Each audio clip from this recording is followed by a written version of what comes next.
23 minutes after the hour, Michael Patrick Shields, the morning after the night before the big debate, the only debate, in fact, between Verge Bernero and Rick Snyder. Kyle Melinn is nice enough to join us so early this morning from mersnews.com. Thanks for being with us here on TV and radio. Yeah, it's my pleasure, Michael Patrick. Thanks for inviting me. Been dying to get your overall reaction. I want to go and play question by question and get your reaction, but do you want to give us what your headline would be? What it is this morning, I guess, in Mers News. Well, the headline was that Verge Bernero tried this DeSera allegation last night that we already know that Verge Bernero thinks Rick Snyder is an outsourcer. And this time he brought up a new company and an Ann Arbor-based company's efforts to get jobs going, I guess, in its own company, but in China. And so Verge Bernero brought that up, and Rick Snyder batted it away. And I think the only takeaway, I think, from this debate is how much that has legs going forward. Is it only going to be a one-day story, two-day story, or is Verge going to be able to keep this going for a week? I think that's the big question. Do you think that was his silver bullet? Was that his big announcement? Yeah, I mean, that was his haymaker. I mean, he was going to try and swing that and see if he was able to connect. In a certain respect, he did connect in that he brought up the issue, and he brought it up early because he was trying to set the tone of the debate.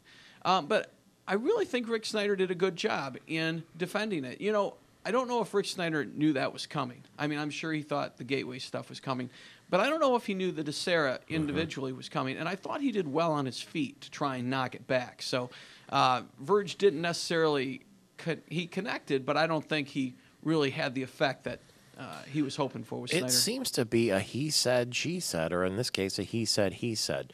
Verge Bernero keeps saying that he outsourced jobs to China, and Rick Snyder keeps saying it's not true, and it's an impasse every single time. It is. Well, you know, the real answer for Rick Snyder is the one that he just doesn't have time to give. And it's the answer that, you know, if we're going to have a global marketplace, if we really want to bring jobs to Michigan, we do have to expand our operations to throughout the world and not just Michigan. We can't just be in an isolated box. We have to expand. This is a flat economy. We have to go to China because that is where a lot of the world's economy is right now.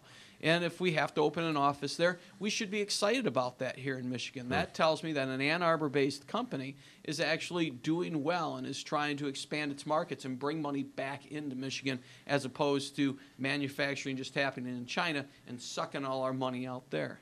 See, you couldn't have been a moderator yesterday because you have hair. You had to be bald to be a moderator. Anyway, yeah. Let's start then, as Stephen Henderson and Nolan Finley did with opening statements. I think both gentlemen wore blue ties, if you're listening on the radio, with white shirts.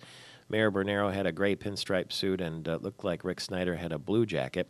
And I think we'll begin with the very first opening statement of yesterday's debate. Well, first of all, I'd like to thank the Great Debate Coalition for doing this. Why are we here tonight? Because we all love Michigan, but our state is suffering. We're an economic disaster. We have a broken government. It's not the time to talk about the problems or dwell on blame. The key is, what's the solution? It's time to reinvent Michigan. And to do that, I'm bringing a clear, positive vision, a concise plan, and an attitude of action. The vision: we need to start a new era in our state. It is time for the era of innovation, getting back to our roots of entrepreneurship and innovation. I've got a 10-point plan that really focuses on jobs, and then an attitude of action. I'm a proven job creator. I want to bring real-world, common-sense solutions to Lansing. And for more information on those, please go to our website, rickformichigan.com. The other thing going with it, though, is we need to repair a broken culture. We need to change our culture in this state. We need to move from being negative to being positive. We need to stop looking in the rearview mirror and look forward. We need to stop being divisive and get rid of this win-lose attitude. It's time to be inclusive and win together. That's the attitude we need. With this framework of vision, plan, and action, and this new culture, we will create more and better jobs. We will keep our young people in this state, and we will be a great state again. Kyle, nothing new there, huh? No, I mean, it was almost as if he was doing a town hall right there. And I think that's what he needed to do. I mean, to just get the butterflies out of his tummy, you know? Yeah, right. Get a little, bang shoulder pads a little bit. Here is Verge Bernero's opening statement, followed shortly after. Good evening. Good evening. Let's be honest. State government isn't working for regular people. The well-connected and the wealthy, they get taken care of, while regular folks are being left behind. People are hurting. Families across Michigan are struggling to make ends meet, struggling to make their mortgage payment, to hold on to their job, and to get their kids a good education. We don't need corporate buzzwords or mission statements at a time like this. We don't need handouts for Wall Street or bailouts for companies who ship our jobs overseas. We need bold leadership, and we need it now. I've got a plan to turn Michigan around, to shake up our broken government, and to get this economy back on track. The Michigan I grew up in is a Michigan of opportunity, not just for the folks at the top, but for everybody. That's the Michigan I'm fighting for. And I'm getting results in my city. The Lansing region has the second lowest unemployment in the state. We've laid out the red carpet instead of the red tape for business, and that's working. We've secured $500 million in new investment in my city, 6,000 new jobs. But while I'm busy creating thousands of new jobs here, unfortunately my opponent has shipped thousands of jobs overseas to China in his role as chief executive outsourcer at Gateway. But it doesn't stop there. I have to share with you some disturbing news. We've also learned that another of Mr. Snyder's companies has created jobs in China as recently as a couple months ago. Mr. Snyder is the founder and board director of a company called Desera. That company just finished a new state-of-the-art job-creating facility. But unfortunately, that facility wasn't built in Michigan. It wasn't even built in America. That plant and those jobs landed in Shenzhen, China. Here's what Mr. Snyder's chief technology officer told the press. Quote, Desera is helping Chinese businesses compete and win in the global marketplace. Helping Chinese businesses to compete and win? Yet you want to be our governor? What about Michigan workers? What about the 630,000 Michiganders looking for work? Mr. Snyder. There was the line, right? How could you? Yeah, that was the line that I think most people remembered going away from this debate. I know that was the lead quote in our story. Mr. Snyder, how could you? Yeah. You know, and that's some new information that was coming out there. That was going to be his big shot. And you know what was interesting is that he did it so early in the debate as opposed to burying it in the middle. But again, I think it was designed to try and set a tone for the debate, set Rick Snyder off his game, and just rattle him a little bit.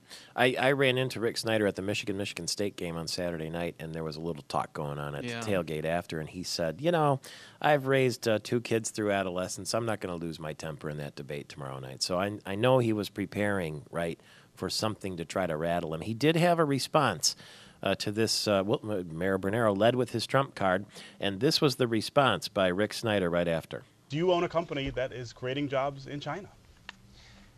Desera does not have an operation in China. They're based in San Jose, California, and they're based in Ann Arbor, Michigan.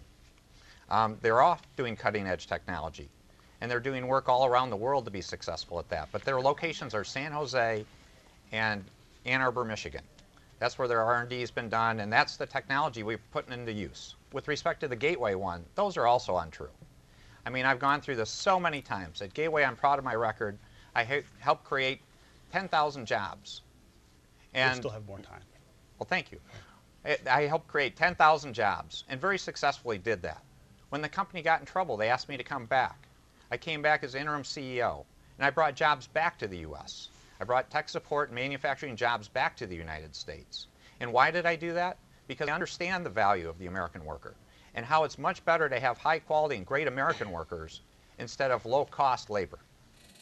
So it turns out they each had 3 rebuttals, according to the news. There was one right off the get. Mm-hmm. And this was Verge Bernero's answer, which was pretty harsh. Look, as far the current governor and legislature are leaving a little gift for the next governor, a $1.6 billion structural deficit. I want to know what sacrifices you will ask of Michigan residents to help you fill that hole. Will government provide fewer services, or will Michiganders pay more taxes? Mr. Snyder, you're first. In terms of what we need to do, I've talked about this consistently.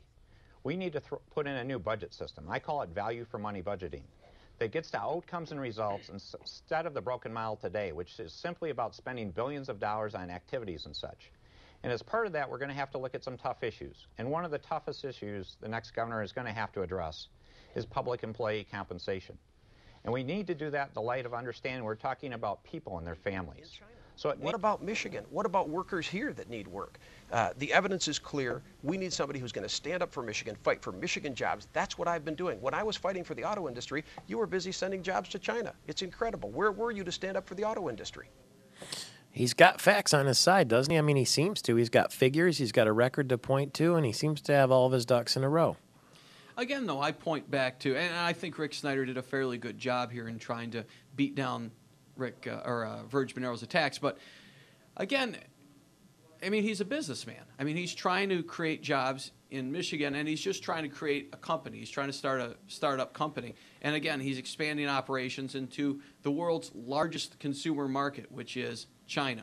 But, you know, he doesn't want to go there, and because this is a political attack. I mean, this isn't a real substantive debate here on the issue. He doesn't want to get sucked into it.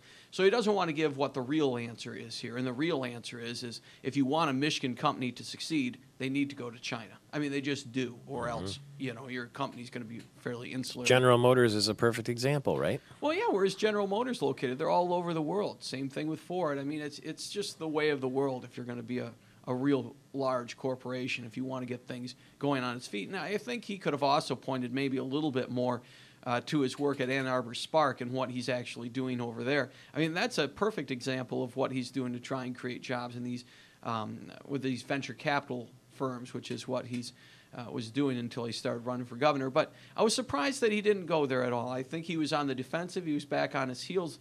But, you know, that was kind of the tone of the debate set. Is the one thing that people come away with after all this time in the campaign now, if they think of Verge Bonero, is the one thing they think about, well, he keeps saying Rick Snyder sent jobs to China?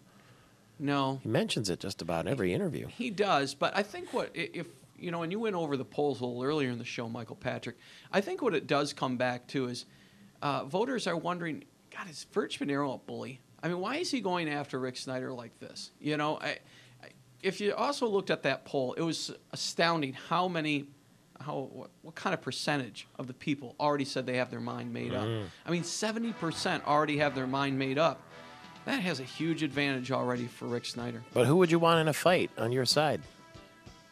Rocky. Good answer. Jerry and Lansing will be with us on the phone when we get back, and more debate audio from yesterday. Kyle Melinn is with us, mirsnews.com, MIRS news.com. Back in a flash. It's Michael Patrick Shields.